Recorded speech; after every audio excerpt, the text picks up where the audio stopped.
Dear learners, we have learnt about electrochemical cells in our previous discussions.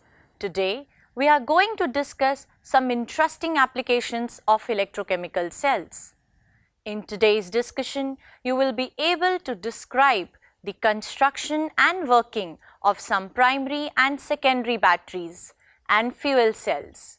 You will also be able to explain corrosion as an electrochemical process. The electrochemical cells are the source of electrical energy and can be used as commercial cells. In order to use electrochemical cell commercially, it needs to fulfill two requirements. It should be compact and portable, and the voltage drop in the cell when put to use must be steady. When several electrochemical cells are combined and connected in series, it forms a battery.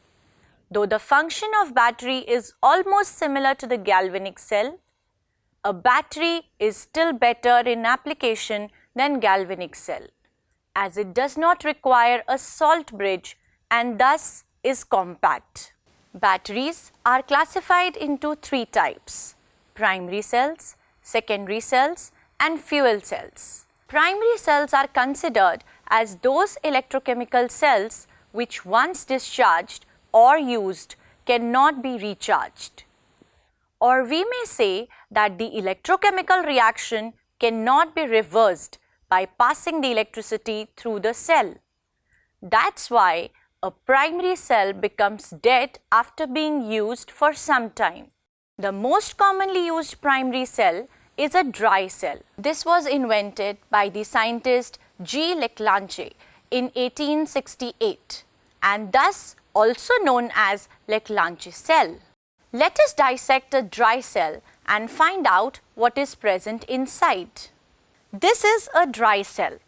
On dissecting this dry cell, we have to remove the covering of the cell, and inside it consists of a cylindrical vessel made of zinc and is filled with a paste of ammonium chloride to which a little zinc chloride is added.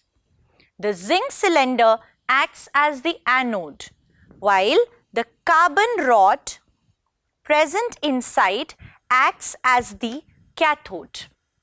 The cathode is surrounded by a black paste of manganese dioxide, which you can see in this dry cell. When the cell is working, zinc loses electrons to give zinc ions. The electrons pass around the external circuit and are taken up at the cathode. This causes discharge of ammonium ions. The reactions taking place at the electrodes can be represented as: at anode, zinc undergoes oxidation to form zinc ions, while at cathode, ammonium ions mixes up with manganese oxide and undergoes reduction to form manganese oxide, ammonia and water. So the overall reaction becomes zinc plus ammonium ions plus manganese oxide, giving zinc ions plus manganese oxide plus ammonia and water. During its working, the zinc container is slowly consumed, and even the cell is working, the acidic ammonium chloride corrodes the zinc container. Thus, we may find several holes leading to the leakage of the container. To avoid this, zinc container is covered with a thin sheet of another metal which is inert in nature. Such cells are known as leak-proof cells. A dry cell generates a steady voltage between 1.25 volt to 1.5 volt. You can also improvise your own dry cell. For this, you need a zinc plate, a carbon rod, a manganese dioxide powder, ammonium chloride solution, cotton pad and copper wires. For the feasibility of the demonstration, we have prepared a setup for you all already. For this, we have dipped the cotton pad in saturated solution of ammonium chloride and spread over the zinc plate. The manganese dioxide is sprinkled over this pad and the carbon rod is wrapped around this pad. As soon as we connect the wires to the clock, do you observe anything? The needle of the clock starts moving. And yes, your dry cell is ready. After having hands-on experience, do you still think that the cell is dry? Actually, the word dry here is a misnomer, because from our previous discussions, we understand that the electrolyte should be in molten or in the aqueous phase. Had this been dry, it would have never worked like it does. Let us talk about another example of primary cell, which you must have seen in hearing aids and watches. These are called mercury cells. It consists of zinc-mercury amalgam as anode and a paste of mercury oxide and carbon as the cathode. The electrolyte is a paste of potassium hydroxide and zinc oxide. The electrode reaction for the cell are: at anode, zinc reacts with hydroxide ions to give zinc oxide and water with the loss of 2 electrons. While at cathode, mercury oxide reacts with water and gains the electrons to form mercury with hydroxyl ions. Overall reaction involves zinc amalgam reacting with mercury oxide to form zinc oxide and mercury. The cell potential is approximately 1.35 volt and remains constant during its life, as the overall reaction does not involve any ion in solution whose concentration can change during its lifetime. Another type of batteries are the secondary cells. These are the cells which can be recharged on passing electric current. These are also known as storage cell or accumulators, as they store electrical energy within them. Lead storage battery is the commonly used secondary cell. This is constructed by combining 3 or 6 cells of 2 volt to get a 6 volt or a 12 volt battery. The anode consists of a number of plates connected in parallel. Each plate is a grid of lead filled with finely divided spongy lead. Similarly, cathode also consists of an equal number of plates connected in parallel. Each plate in this case is a grid of lead packed with lead oxide. The whole arrangement is suspended in dilute sulfuric acid, which is 38% sulfuric acid by mass. Dilute sulfuric acid acts as electrolyte. So at anode, lead reacts with sulfate ions to form lead sulfate with the loss of 2 electrons. At cathode, lead oxide reacts with hydrogen ions and sulfate ions with the gain of 2 electrons to form lead sulfate and water. So the overall reaction becomes lead plus PbO2, that is lead oxide, in the presence of hydrogen ions and sulfate ions, giving lead sulfate and water. Sulfuric acid is consumed during the discharging of the cell. On recharging the cell operates like an electrolytic cell and electrode reactions get reversed. Another important secondary cell is the nickel-cadmium cell, which has longer life than the lead storage cell but more expensive to manufacture. The overall reaction during the discharge of the cell is cadmium reacting with nickel hydroxide to form cadmium oxide, nickel hydroxide and water. The secondary cells have some advantages over primary cells. Secondary cells can be recharged by passing direct current from external source. Primary cells cannot be recharged. Primary cells last for short time duration, while secondary cell can undergo a large number of charging and discharging cycles. The third category of batteries is fuel cell, which is a device to convert the chemical energy of a fuel directly into electrical energy. Such conversions are possible because of the redox reactions taking place during combustion of fuel. Hydrogen-oxygen fuel cell is one such fuel cell commonly used. The cell consists of 3 compartments separated by electrodes which are made up of porous carbon.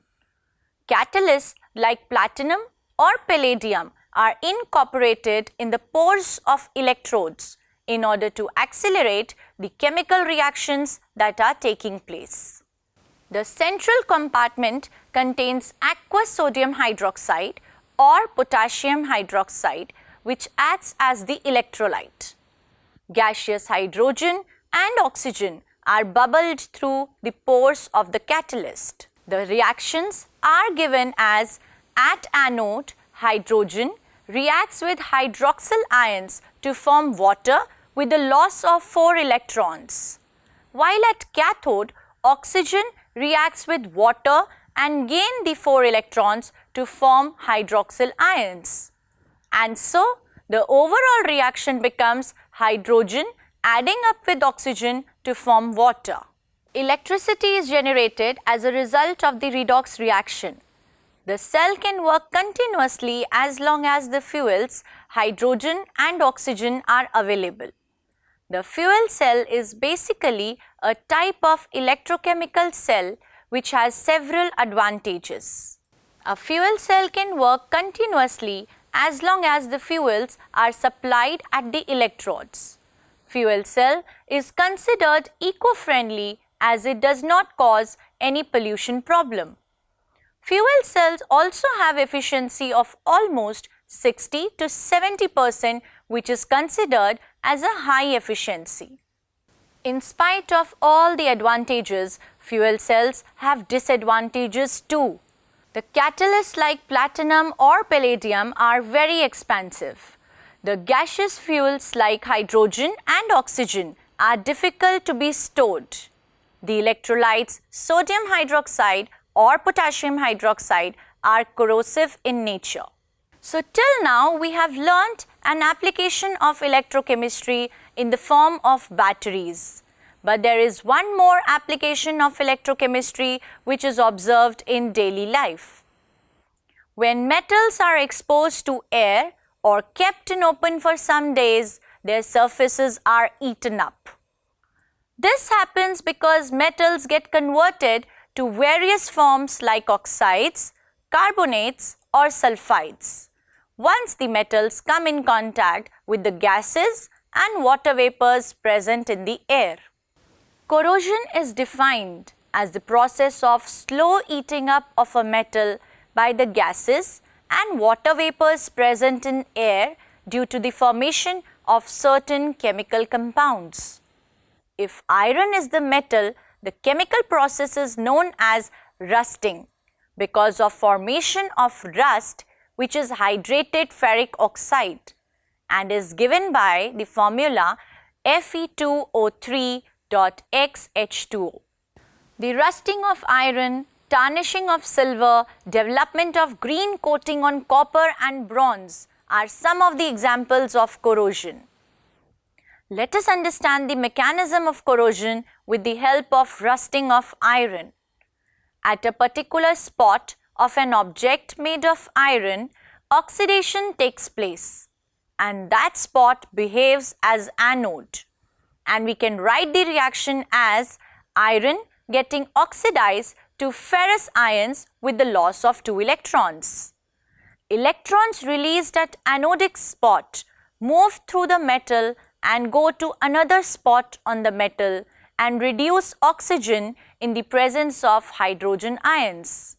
This spot behaves as cathode with the reaction when oxygen reacts with hydrogen ion and gains electron to form water. Thus, the net reaction taking place becomes iron reacting with oxygen in the presence of hydrogen ions to form ferrous ions and water molecules.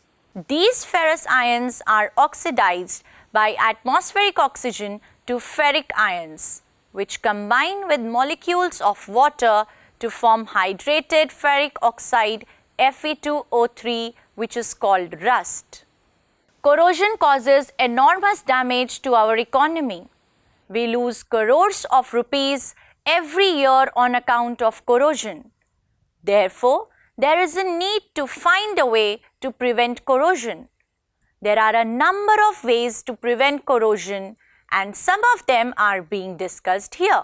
One is barrier protection. As the name suggests, it creates a hindrance or the barrier between the metal surface and atmospheric moist air. This hindrance can be created by keeping the surface of the metal smooth, by painting the surface of the metal, by coating the metal surface with a thin film of oil or grease, or by coating iron with some non-corroding metal such as copper, nickel, chromium or aluminium. Second method is sacrificial protection. In this method, the surface of the metal to be protected is coated with a more reactive metal. That is, a metal which occupies a position lower in the electrochemical series than the metal to be protected. Iron is generally coated with zinc in order to prevent it from corrosion, and this process is called galvanization. Another method is electrical protection. This method is also known as cathodic protection. It is another type of sacrificial protection method which is specifically used for the protection of submerged structures, ships and underground pipes. In this method, the exposed surface of iron is protected by connecting it to some more active metal such as magnesium, zinc or aluminium. The more active metal acts as anode and loses electrons in preference to the iron which acts as a cathode. And another method is to use anti-rust solution. The alkaline solutions of some phosphate or chromate salts act as anti-rust solutions. These solutions prevent the availability of hydrogen ions which facilitate the oxidation of iron to ferrous ions. So to summarize today's discussion, we understood the construction and working of primary cells. We learnt a method to create our own dry cell. We also understood the construction and working of secondary cells. A primary cell cannot be recharged, but a secondary cell can be recharged. A fuel cell is a device which converts chemical energy of a fuel directly into electrical energy. Fuel cells are better than both primary and secondary cells and can work as long as the supply of fuel is maintained. Corrosion is the process of slow eating up of a metal by the gases and water vapors present in air due to the formation of certain chemical substances. Coating of iron with zinc in order to prevent it from corrosion is called galvanization, while the coating of iron with tin is called tinning. For the assignment, let us learn to do some research work today. Since fuel cells are being researched and produced on a very large scale, I request you all to investigate the types of fuel cells that can be brought into use and how can we increase their efficiency for a better future. For this, you may use a literature survey to get an idea. I hope you understood all the concepts discussed in today's discussion. That's all for today. Have a nice day.